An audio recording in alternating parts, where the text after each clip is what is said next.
Hi, I'm Ethan. And I'm Georgia. And yeah, we're related. Today, maybe you've guessed what we might be talking about, a little bit of pop music phenomenon. We are talking about Charli XCX's Brat. And it's not just because we wanted to. She was blowing us up. Ethan is always getting calls from these girls. I'm like, sorry. It's frustrating. Like, I'm going to have to get an assistant or something. But she's blowing me up and she wants us, it's been a big hit. Good on her. Like, It's been there. Yeah, like, it's out there, but she was like, she needed the boost from our channel. Us talking about, us discoursing really is what's going to set it to the next level. Well, the thing is, you always need good creative partners, which Charli knows. Terrence O'Connor, creative director of the Crash photo shoot. Sorry, real fans know. We're going to talk about the Charli album here today. Okay, we're going to do it in 3 parts. A. Favorite tracks. He's got that. All right, Ethan. Pop quiz. B. Gossip. God, he was so that. C. What it is to be a brat and how we're bratting it up in Melbourne winter. One key thing to note, you might be confused, you might be on the wrong channel. This is not talking about the Brat's flop documentary about the Brat Pack in the 80s. We love Rob Lowe, don't get us wrong. We love Molly Ringwald. We did think, we'd do a little bit of clickbaiting because people are probably a bit more interested in that. So this video is discussing the Brat Pack. Because everyone's talking about the Brat Pack. Apologies, you guys. Apologies, we're actually talking about Charli XCX. I've been to Office Works recently. Okay, so, what are our favourite tracks? The second you put on those glasses. Hey. Seven Sabrina's watching this one because Charli's completely platonic, only creative director role. So anyway. What are our favourite tracks? What are our favourite tracks? Mine are 365, I mean, come on. Come on. How can it not be? Imagine that comes on in the club. You would be fucking losing it. That just gets you going. Gets you buzzed. It's like you listen to 360, it comes out as a single, and you're like, wow, 360, like Charli is fucking, some people would say back, I would say she's just on, and then her album comes out. Yeah. You're at the end of the album, What you a can go on a closer. journey. What a closer. Sorry, no, you're not. Close the genre. Pop's done. Actually, Charli XCX is not pop. Like, I know that you guys might think that Charli's pop, like I did, but someone informed me on a date that Charli XCX is not pop music. I was like, I think she is. No. Okay, well, what is she? Bitches be trying to listen to anything but pop. Do you know what I'm saying? It's like, this is the type of girl whose favourite genre was indie as well, but she obviously liked Charli XCX, but couldn't say. But she actually isn't pop. Despite her album, Pop 2. Well, that's when she finished pop.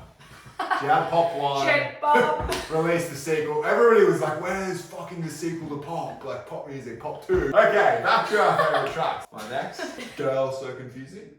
Another beautiful little track. And wait, what's that about? I'm not really sure, like, it's not very clear. I just think women's relationships are complex, much like that woman you went on the date with. She was complicated. Okay. And then, talk about the fucking remix. Lord's got the bar in her verse about how, we'll work this shit out on the remix, the internet will go crazy, and she was right. Crazy when fucking went. What a song. Stunning song, stunning lyrics, love. The next of my favourite songs is B2B. Back to back to back to back to you. I don't wanna go back to you, I think. That's how it goes. Favorite song. So those are my 3 favourites. Okay, my 3 favourites. So moving on. So, obviously, I think I could relate to this album more. Perhaps. So I've got 3 favourites, but I do feel like listening to an album multiple times gives you an interesting perspective. And the first time I listened to the album, I had different favourites, and now I've listened to it a few times, I've got new favourites. But I do want to highlight my top tier favourite after the first of them was Everything Is So Romantic. I was like, this song, a banger, a bop, moving, amazing production, obsessed, just like everyone romanticizing their lives, like on the train. It's giving hot girl summer. Felt like it really met the culture at the time of its release. Really liked it. Would make a good montage song, wouldn't it? Really. Literally, if it literally made that for an A24 film. Like, let's go, main character, glasses on, going to Croatia. My current 3 favorite tracks are So I, very moving, love it. Obviously about Sophie, a very impactful song, and also talking about like complexities around like being friends with someone, being creative with someone, and the different vulnerabilities. Loved that. 365, obvious banger, just ridiculous, obviously has to be on there.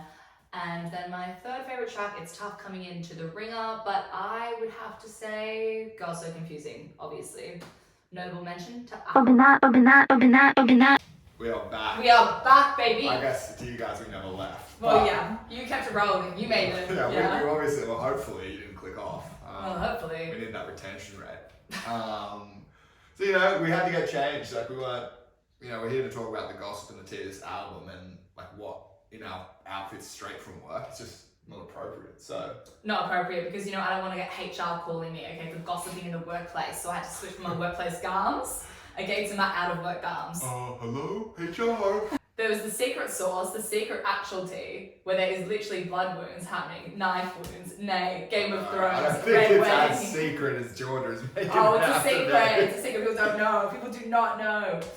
About Taylor Swift. And that's what we're here to talk about, sympathy for enough. You know, she's taking digs at T Swizz. Yeah. And I honestly think that there's probably a lot of crossover on Swifties. You know, obviously, people who are into pop music, they probably like them both. What are we gonna have to pick a side? Like, oh my god, I know whose side I'm picking. But some people might find it a bit hard. Idiots. It's not giving Drake Kendrick B proportions though. It's like one of them's not a pedophile. Do you know what I'm saying? So it's like just We chill. don't know. Actually, isn't she was like dating someone when they were 17 and she was like 24. Harry Styles. Yeah. So Whoa. honestly, this is the start of the next Kendrick Drake beef. Holy shit! Starts I'm ready with for the. subliminals. 10 years later. I do not want to know what Charlie's gonna say 10 years from now. She's already pulling out knives. Well, Watch the AK come The out. whole industry knows about Taylor and just keep it hush hush. Look, the point is, sympathy's a knife is essentially, if you don't know, the way that it's referred to and how people have like drawn the parallels to this obviously being about Taylor Swift is that she talks about like not wanting to run into another pop star essentially backstage at her boyfriend's show. Obviously, famously, Taylor Swift dated Maddie Healy and everyone was, the Swifties were up in arms about it because they were like the Well, not the 1975. real Swifties. Maddie Healy, yeah they They were. don't give a shit what she does. Be honest. Well, yeah, I mean, like, fly that jet, baby. Get to me, star. Essentially, she said, I'd obviously backstage at my boyfriend's show. Boyfriend, you know, being the drummer of the Name drops in all 1975. across the album. George, you guys probably thought she might have been talking about George, but she's actually talking about George Daniels. I think it, like, builds the narratives across this album really well. Charlie's talking about complex relationships with women. It's not that she says that, like, she, like, I feel like people also, like, are saying that she, like, hates Taylor. I don't necessarily think that's true. I think it's, like, really just about being, like, she feels like she's compared to other women in the industry. Charlie and Taylor, I personally feel, are seen very differently. And as a girly pop operating in girly pop circles, like, I feel like girls were like, oh, I don't like pop music, but I like Charli XCX. And it's very not like the other girls. Like, Charli XCX definitely has a lot of listeners that are like not like the other girls. They're like, oh, like, I don't listen to any pop music. I hate Katie. I hate Taylor. I hate Sabrina. Oh, Charli?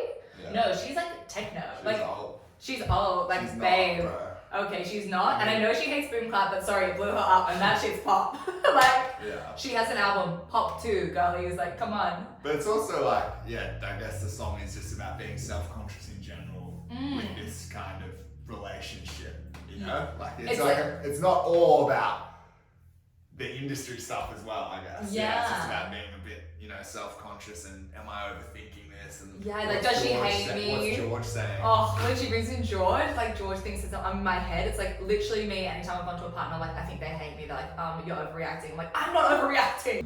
Another interesting aspect to this whole No, this is interesting. beef that's being concocted here. You know what? Charlie releases the album. It's a smash fucking hit, obviously. But, you know, nothing's been able to knock Tortured Poets, whatever. Cringeest name for an album, let's be honest. It's a cringe fucking name. Wait, even you I know that's making fun of the boys group chat or whatever. It's still a cringe name for the It's album. making fun of Otmut. Nothing's been able to knock You're her making this off. video straight. Nothing's been able to knock her off the chart since she's released. But, you know, BRAT comes in, smash hit. It's obviously going to take the UK chart. Not so fucking fast. Taylor Swift drops a UK-only version of her album, Tortured Poet Society. With 3 extra tracks. With 3 extra tracks, just so Charlie doesn't get number 1. Very fucking petty. It's like, bro, you've had it for weeks and weeks on the Billboard's chart. Like, just let Charlie have the UK chart. It's not that Let her have a moment.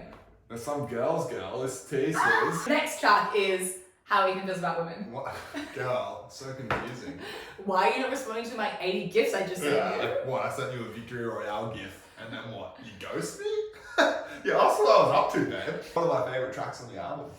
Yeah, because Ethan was like, wow, I get women now. Yeah. This is like what George's always I was yapping like, about. oh my God, maybe I can finally have a conversation with one. So confusing. It's also confusing. It's about, if you don't know, Lord and Charlie. Yeah.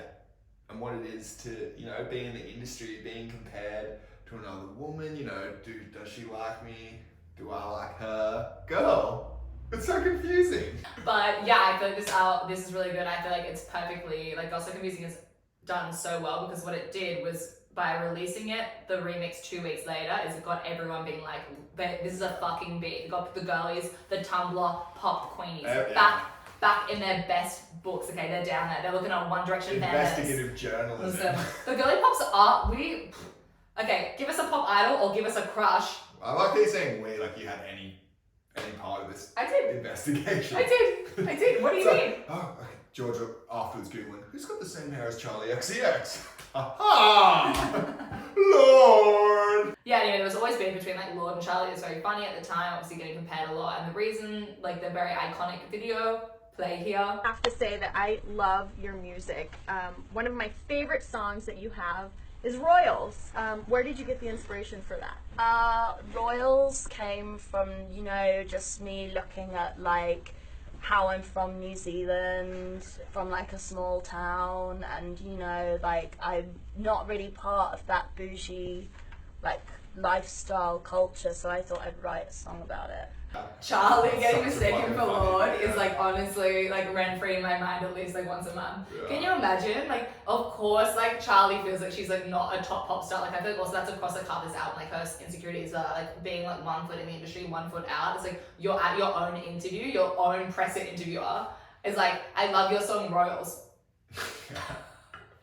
That's dead on She side. handled it well. Like she just pretends to be Lord. It's like, okay. Yeah, it's funny. Okay, she's an internet girly. Great track. And the remix as well. So 2 weeks later, dropping the remix. Crazy fucking business. I mean, these girlies, they know how to like, it's like instead of a rap battle, it's a collaboration. Yeah. It's a little collab. So it's a little, tough. you know what it is? It's a confrontation. It's a good confrontation. Yeah. Communication and confrontation often conflated, but really the girlies are just communicating on this actually. They're just like, hey, this is how I was feeling about you. And she's like, whoa, baby girl, this is how I was feeling about you.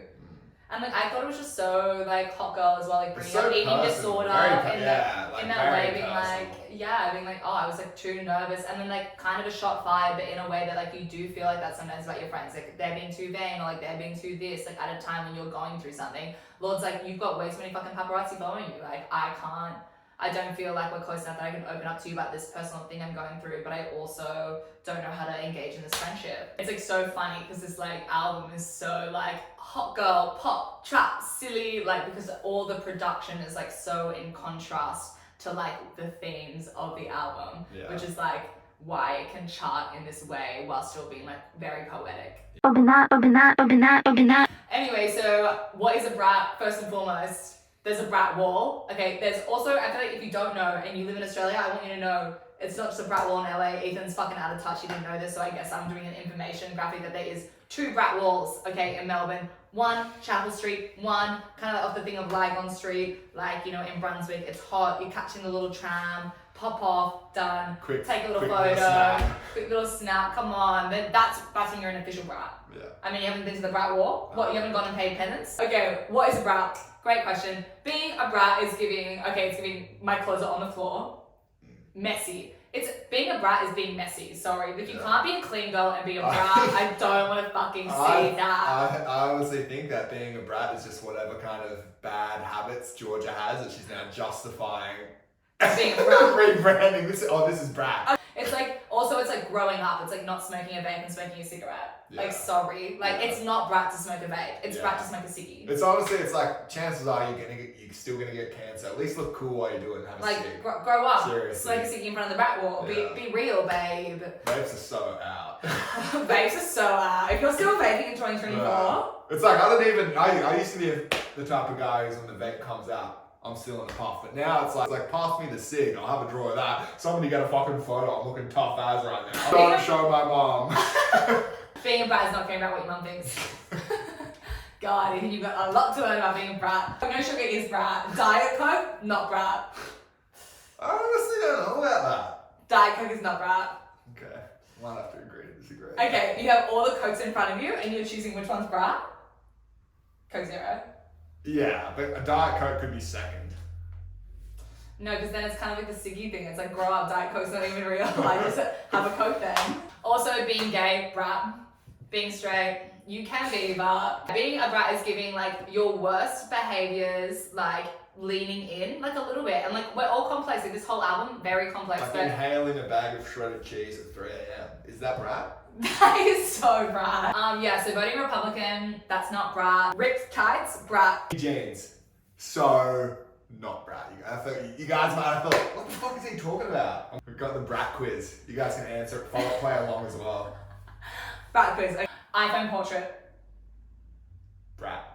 What's an iPhone portrait? I don't even know what it is. iPhone portrait mode. It's like when you. Oh, okay. I thought you just meant taking a portrait No, photo. iPhone portrait mode. Okay, not brat. iPhone 0.5 mode. Brat. Ballet farts. Brat. Ballet farts without socks. Not brat. Shopping center Chinese meal. Brat.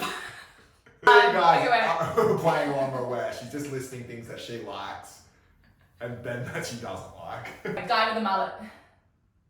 Oh, I think not brat now. It was for a bit, but now it's not. Sorry, Luca. Man with a bleach haircut. Brat. Yeah, Girl with bleach eyebrows. brat. Brat. Although I'm not personally a fan of the look. That's fine. Maybe they didn't know if that's better you, honey. There's You a- really- hey, you there know is what a brat fucking is. slim chance that they're not a fan of me. I'll say that. Wow, the confidence is going in his head with these 2 subscribers. You know, we've listed some things that are brat, but what does it mean to you? Not giving a fuck, but still being self-reflective. That's brat. We have loved this album. Since it came out, honestly, I have not been listening to much else. It's taken over my whole fucking Spotify. To the point where it's like, what else am I going to listen to? I know, it's like really hard to go back, isn't it? So yeah, also this outfit is really brat, if you're wondering. Okay, so this is a fake Burberry scarf. These, Let's I wrap got it this from shit Mall. up. So, there's only one thing left to do. Oh, that was shit ass again.